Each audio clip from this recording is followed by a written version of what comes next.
नमस्कार, दीप्तीज कुकिंग डिलाईटमध्ये तुम्हा सर्वांचे स्वागत आहे. आज आपण बनविणार आहोत छोले मसाला.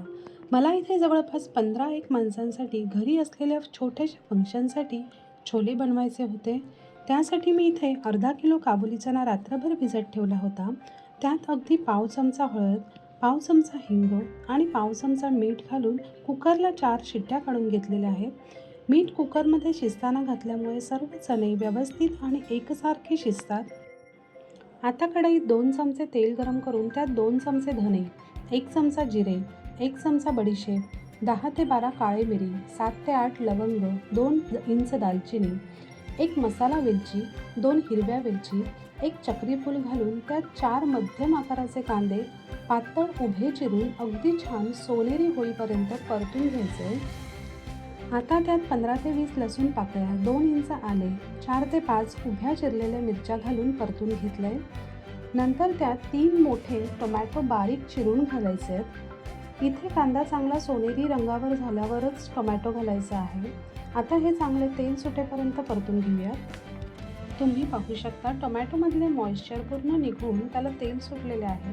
आता जाईल कोथिंबीर आणि शेवटी जाईल कसुरी मेथी, जी मी थोडी गरम करून हाताने क्रश करून घेतली आहे. कसुरी मेथीचा स्वाद ग्रेव्हीमध्ये खूप छान उतरतो, त्यामुळे ती आवर्जून घाला. गॅस बंद करून सर्व मसाला बारीक करून घेऊया. आता एका भांड्यात तेल गरम करून त्यात तेजपत्ता आणि तयार केलेले वाटण घालायचे आहे. मसाला 5 मिनिटे परतून झाल्यावर इथे सर्व मसाले घालूयात. त्यात 1 चमचा हळद, 1 चमचा घरगुती मसाला, 2 चमचे काश्मीरी मिरची पावडर, 2 चमचे धनेपूड, 2 चमचे जिरेपूड घालून मसाला छान तेल सुटेपर्यंत बारीक गॅसवर परतून घ्यायचा आहे. आता त्यात उकडून घेतलेल्या चण्यामधले 2 चमचे चणे घालून ते ग्रेव्हीमध्ये अशा प्रकारे मॅश करून घ्यायचे. थोडे चणे असे ग्रेव्हीमध्ये मॅश केल्यामुळे ग्रेव्हीला छान दाटसरपणा येतो.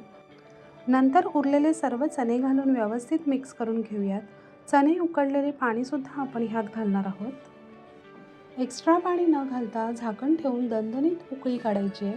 नंतर त्यात गरम पाणी घालून तुम्हाला ग्रेव्ही जेवढी पातळ हवी असेल तशी कन्सिस्टन्सी ॲडजस्ट करून घ्यायची. आता चवीप्रमाणे मीठ घालून मिक्स करून परत उकळी काढून घेऊयात. तुम्ही पाहू शकता ग्रेव्ही छान दाटसर झालेली आहे आणि छान रंगही आलेला आहे. आता भाजीला छान फ्लेवर येण्यासाठी इथे आपण छोट्या कढईत किंवा तडका पॅनमध्ये 3 चमचे तूप गरम करून त्यात जिरे, लसूण, बेडगी मिरची आणि 2 चमचे छोले मसाला घालून तयार तडका अशा प्रकारे भाजीवर घालून घ्यायचा आहे.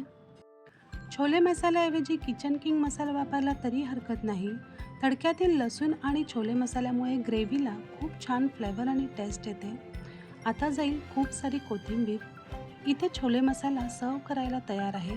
रेसिपी आवडली असेल तर व्हिडिओला लाईक, शेअर आणि चॅनलला सबस्क्राईब करायला विसरू नका. धन्यवाद.